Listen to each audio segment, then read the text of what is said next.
everyone's heard the story Columbus discovered America. And later on, the textbooks happily admitted that Leif Erikson and the Vikings might have beat him to it by about 500 years. But what the West doesn't want to talk about is that Muslims, they had the maps, the trade routes, the currency systems, and the intellectual golden age to show that they reached. This has been researched, validated, and confirmed by experts and professors around the world. So let's compare the evidence that we have that Vikings reached the Americas before Columbus did, an accepted narrative, to Muslims reaching the Americas before Columbus did. I'm going to tell you about 4 professors who have the best, most well-documented evidence out there.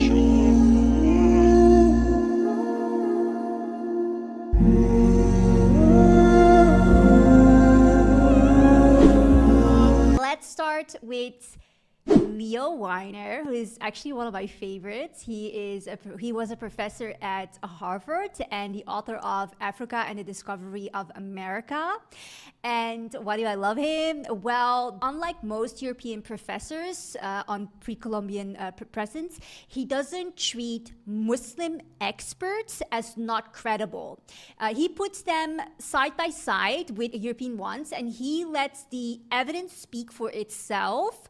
And to be honest, this is only to be expected from a real expert, because we already know that Muslims at that time were the most intellectual and advanced, so I don't get why we would disregard their accounts. European experts were still learning to wash their hands and using toilets. Like, when we look at the past, why would we consult them but then disregard the Muslim world and their sources when actually the entire world was learning from them? Like, it doesn't make sense. Like, at this point in the world, a lot of these countries are at the same level. Okay, granted, the US is a leader in military industry. Amazing, congratulations. But, when it comes to AI, for example, you have countries like the UAE who are some of the fastest growing, biggest investors in the AI industry. But like I said, when it comes to stealing and weapons, the US is a leader. To get back to Leo Wiener, he has presented hard evidence. The use and valuation of cowrie shells as currency is one of the most, I would say, credible pieces of evidence. And you have to understand, he was a professor in linguistics. I think it was linguistics. And so he has done a lot of research as well on, for example, how the language of the natives has shown signs of having been in contact with, for example, the African world and, the Arab world. But I think this example of the cowrie shells, I just like it a lot, but also because it's about the Maldives. I love the Maldives. Okay, so let's go back to the cowrie shells. So cowrie shells were these little shells. I think we've all seen them in jewelry and also arts, where they're used sometimes even in fashion. And they used to all come from one place, the Maldives, and that is the smallest Muslim nation in the world, which I think is so cute. And so for centuries, the Maldives was basically the Federal Reserve of the medieval economy. How funny is that? Cowries, they do show up in Native American sites, but not just as pretty seashells. The natives were using them as money, just like the entire Muslim world. One thing that is most notable is that while the Muslim world was using cowrie shells as currency, the Europeans were not yet, but the natives were. And so when the Columbus and the Europeans arrived, they didn't have to teach the natives about how to use cowrie shells, because they already knew how to do it. And they didn't just use them as shells. There was an entire system behind valuing cowrie shells, meaning based on the color of a cowrie shell, you would determine the value of a cowrie shell. And guess what? The natives used the same system that Africans from the Muslim world did. And so this had to do with, like, for example, if you had a white shell or a darker shell, they would say, okay, this dark shell is worth more, but the white shell, generally, when you see a white shell, it's worth less. And so natives used that system. Like, how would it be that, you know, first of all, they're using cowrie shells, which come from the Maldives. And second, they're also using the same system for trading and using it as a currency. I mean, that to me is one of the most convincing, I would say, examples. But Leo Wiener has actually many, because he also goes into, for example, some of the produce and the plants that are present in the Americas, and the original place where they used to grow. And so he traces some of these plants back to, for example, Muslim countries, but also the names of it. And this is another thing, like, you don't just name something the same as a country at the other way on the other side of the ocean without having been in touch with them.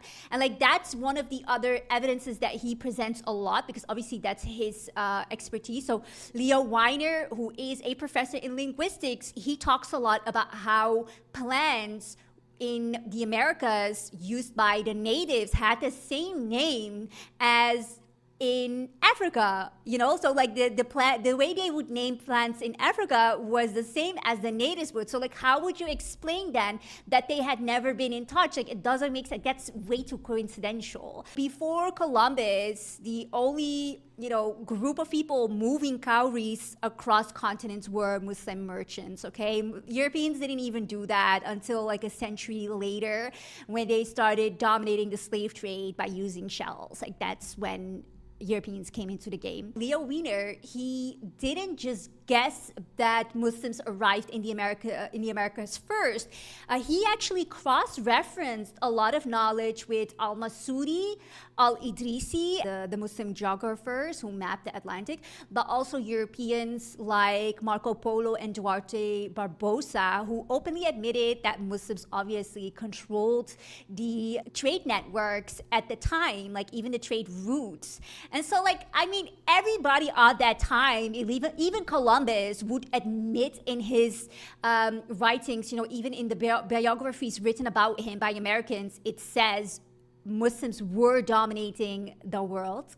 You know, the Ottoman Empire, specifically in the case of Columbus. One thing I find really nice is in the book by Leo Wiener, he had the introduction written by Henrik Clark, and he's like a pan-African scholar, I think also a psychologist. He says, to control people, you must first control what they think about themselves and how they regard their history. So you can only control people if you feed them a narrative that suits you. That's exactly what colonizers did when it comes to the Americas. They erased the Muslim presence to make it seem like Columbus was like a pioneer. That brings us to the next professor, and this is not my favorite professor. It's Ivan Van Sertima from Rutgers University. He is a Guyanese scholar, and he is the author of They Came Before Columbus. And the thing is, like, I noticed in his book that he has a bit of a bias against Muslims. Like, you cannot deny it when you read his book. He admits that Muslims were in the Americas before Columbus was, but you can tell that it hurts him. Like, it hurts his heart that he has to admit it. He writes about Abu Bakr II, who was the emperor of Mali before Mansa Musa, and Abu Bakr II, he literally gave up his throne in the 14th century to launch this transatlantic expedition. And it wasn't just like a few boats, you know, like this was like hundreds of ships with gold, lots of gold, which they later on found, by the way. And they also studied the gold to find out that it was actually from Africa. The colonizers found this gold, and they found out that this was originally from the West African coast. But they brought gold, they brought gifts, they brought scholars, and like this wasn't because they were desperate for money, because like the Mali Empire was at that time the richest, wealthiest empire in the world, okay? But he did it for spreading knowledge and dawah, you know? And you have to understand that, Abu Bakr II, like, he was the leader of the wealthiest empire at the time. He didn't care. He literally just left. Like, that's how much he cared about knowledge. And it makes sense if you know anything about the Mali Empire. Like, books were more expensive than gold in the Mali Empire. And that should tell you something about, how they viewed knowledge. Anyway, Van Sertima, he tries to kind of like romanticize the story. Like, I don't really need that soap opera, but what does matter is he uses quotes which are very credible, like Al-Umari, the Egyptian historian. But the thing that he did do is, like, he tried to downplay how Muslim Abu Bakr II is. And that's the thing I don't appreciate about him. I checked his sources. There's no source that even Van Sertima uses that says that Abu Bakr II wasn't a Muslim. But in his, like, fairy tale-ish writing, he does try to make that out. And I feel like that's the reason why even Van Sertima is still an accepted source, because he did try to kind of make Islam look bad. So Van Sertima, he does admit that Abu Bakr II's journey happened. He just tries to downplay the Islamic dimension, and I don't like that. But anyways, it does show that when the evidence is strong enough, like, even the haters gotta give in. Okay, then we have professor number 3, and this is a name colonizers love to hate, which is Barry Fell, a Harvard professor. He was a fellow of the American Academy of Arts and Science, a fellow of the Explorers Club, a fellow of the Royal Societies, and like many, many more. His resume was spotless while he was alive, but one thing about Barry Fell is that the moment this man died, the smear campaigns against him, like, they just started. And that's because he's probably, together with Leo Wiener, one of these professors who collected the most and also the most elaborate evidences that Muslims reached to the Americas before Columbus did. After he died, a lot of these amateur blogs started popping up saying, like, he was a crazy person. But, like, explain to me how this person was considered a crazy person, okay? America's Booksellers Association actually listed his book as one of the 250 most important books to the White House. So this association, the most important book traders association in the United States, they said this is one of the most important books for the president to have on his shelves. Like, how does that make sense if he's literally a crazy person? But, like, that just shows to me that at the time when he was alive, like, his research was so impeccable, everybody had to admit it. He documented hundreds of pieces of evidence, like inscriptions into rocks all across the United States. He validated all his findings with universities on the other side of the ocean to find, like, hey, like, you guys are obviously experts in these and these, like, alphabets, like, do you recognize this? And that's how he got to validate his research as well. Like, you cannot do research on Muslims reaching the Americas first without going back to the Muslim world and finding out whether the findings, the evidences in the Americas match with the language that was being spoken at the time, the architecture that was being built at the time. He didn't sit just in his Harvard office guessing. He literally cross-checked with scholars abroad. University of Tripoli, for example, in Libya, they confirmed some of his findings, and even Gaddafi, he broadcasted it on TV. Which I love. By the way, Erdogan also talked about Muslims reaching the Americas first, but then people acted like he was, like, crazy, like, especially international media, and I feel like that was really unfair. He basically was talking about the research that at the time of when the research came out, it was one of the most important researches. Another thing which I think is really interesting is that the New York Times, they published this book. So the book by Barry Fell, who presented hundreds of pieces of evidence that Muslims reached the Americas first, was published by the New York Times. So it wasn't also like, Barry Fell was just this, like, crazy little professor. The reason why I found all this evidence is because in the Journal of California and Great Basin Anthropology, they wrote a review about the book saying that they were really upset about the fact that the Booksellers Association had actually labeled the book by Barry Fell as one of the most important books for the president. So I was like, that's your own problem. Deal with it, you know. True hurts. Get well soon. And that to me, you know, so typical for the Americas because like they are obviously the fathers of mind manipulation. But anyways, you know, it's game over for everyone. Worldwide, professors validated it. Like the book made it to the New York Times, 250 most important books for the White House. Like stop embarrassing yourself. Anyways, then we have a final professor who's also not my favorite. Let me just make that clear. But he does present one of the most convincing pieces of evidence that Muslims reached the Americas first, which is Alan Mikhail, okay? Let's talk about Alan Mikhail. He's a Yale professor. I have his book, God's Shadow, where he wrote about the influence of Muslims on the life of Columbus. And so what's funny is that the evidence that he presents literally come from the diary of Columbus and Cortes himself. So he is really funny because Mikhail is like, no, Muslims were not there. He definitely beat the Muslims to go to America. But then he goes and presents the most convincing evidence that Muslims were in the Americas. He basically pointed out that Columbus himself wrote in his diary on October the 29th, 1492, that he saw a mosque in Cuba on a hill, okay?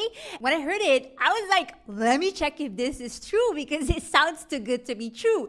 And so the Diary of Columbus is available online on the website of King's College in London. And it's actually true. Like I literally went back 29th of October. I translated what it said and it said Columbus was like, yeah, I saw a mosque. And then the thing is, then there's this other explorer. His name is Hernan Cortes. And he basically said he saw hundreds of mosques. Okay, like Columbus saw one. Cortes literally said, I saw hundreds of mosques. And so that to me, I'm sorry, that's no coincidence. And then especially for this professor to write a book about how Columbus, his life was basically revolving around Muslims. Like he was afraid of the Muslims. He wanted to find the lands that the Muslims went to. He wanted to beat the Muslims. Like his nickname of Columbus was literally Matamoros, the Muslim slayer. Like he was obsessed with them. Columbus was literally born right after Muslims beat the Roman Empire. So like obviously this man was traumatized, okay? And so the same obviously for Cortes. Cortes says that, you know, when he came in Mexico, he saw palaces that look like the palaces in Granada. He says the women, they look Moorish. They wear robes like Moorish. He said that, you know, their art was very Islamic. He called the Montezuma a sultan.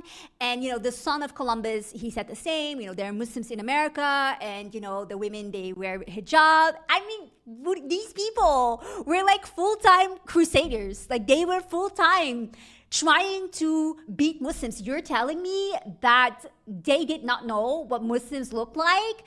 And so the thing that Alan Mikhail says is like, he is like, they were confused or something. That's what his explanation is. Columbus wasn't just a sailor. Like my guy was a crusader, okay? He was Islam's biggest fangirl. That was not exploration. This was stalker behavior. He was going where he thought the Muslims were going. It's no mistake that the Muslim empire falls in Spain, okay? The Spanish royals thief everything from all the Muslims over there, and all of a sudden they have the knowledge to go to the Americas. They have captains who are Muslims, the Pinto brothers. Like, stop, you embarrass yourself. I think the reason why Alan Mikhail is not canceled yet is because he denies that there were Muslims. I think if Alan Mikhail would come out directly and be like, yo, when they saw mosques, they didn't call them temples. They didn't call them cathedrals. They called them mosques. That's not a slip of the tongue, okay? And so if he would have said that, I'm 100% sure he wouldn't be teaching at Yale anymore. Finally, I just want to point out, guys, that you know that the idea that Vikings reached the Americas before Columbus did is generally accepted, right? But when it comes to Muslims, like things get very hostile.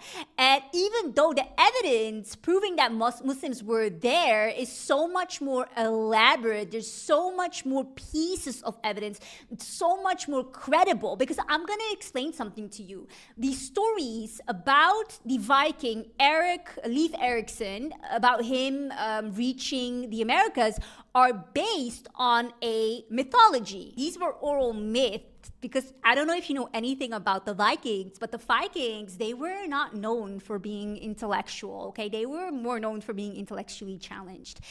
They were good navigators, I'm not gonna lie about that, but it's not like they were holding like entire accounts, records written down, recording all of these events. They were not. Like, they were a bit barbaric, like everybody knows that. Even when you look at these professors, historians who study the Vikings, they usually go back to Muslim evidences and accounts, because they're like, the Muslims, they were the ones who were very honest about their accounts. Why? Why were Muslim historians and scholars honest about what was happening during the year, like, let's say 800 till, let's say 1700? Why? Because they already dominated the world. Like, they were literally dominating the world. They had no reason to lie. Like, they were already the boss. They weren't doing this mind manipulation game where they're like, oh, we have to brainwash everything into believing that we're the best. They were the best, okay? And then still, like, the Americans nowadays, they feel really comfortable with saying, oh, the Vikings came before Columbus, because they're like, at least they're European, we're all Europeans. But when it comes to admitting that the Muslims came before Columbus, they're like, no, we cannot let that happen. Okay, anyways. When it comes to this guy, Leif Erikson, everybody knows the story, but okay, basically it's based on a myth that he came there, which is like crazy, like just a myth. But then they did also later confirm it by archaeological findings, which were, for example, turf houses. I think they found nails. There wasn't like loads of evidence, I'm not gonna lie. But and then the Muslim evidence is literally like architectural structures, the language, the plants, it's the gold that has been found, it's the schools where they were teaching in Arabic Kufic script. They found Bibles later on in which the colonizers were teaching the natives Christianity in Arabic, like, because apparently they spoke Arabic. It's like we still have so many place names in the US that are actually Arabic names. Medina, Mecca, Muhammad. Like, these are all Muslim names. And then, like, even in Canada, in Ontario, I think you have Medina. But then they still want to be like, oh no, because the relations between the Muslim world and America have always been so positive. I don't remember that, but, and they're like, yeah, that's why we named all these cities after Muslims. Like, stop, you embarrass yourself. Like, you embarrass yourself with how much you lie. The Muslims, they have geographers, map makers, Al-Masudi, Al-Idrisi, Al-Omari, the European travelers, Marco Polo, Duarte Barbosa, even Columbus himself, Cortes Hernan, they all confirm Muslims were dominating. Muslims went there. For example, Al-Umari, they reported these stories. I mean, Columbus's own diary reports that Muslims were in the Americas before he came. So, like, why is there such a, like, an aversion against admitting it? Nobody wants America back. Like, no, I've never heard a Muslim say, like, we really want to go to America to colonize it. Like, nobody cares, It's just this, I guess, for a country who's obsessed with mind manipulation like the United States, I think for them, this is a huge thing because, like, basically, they are our children.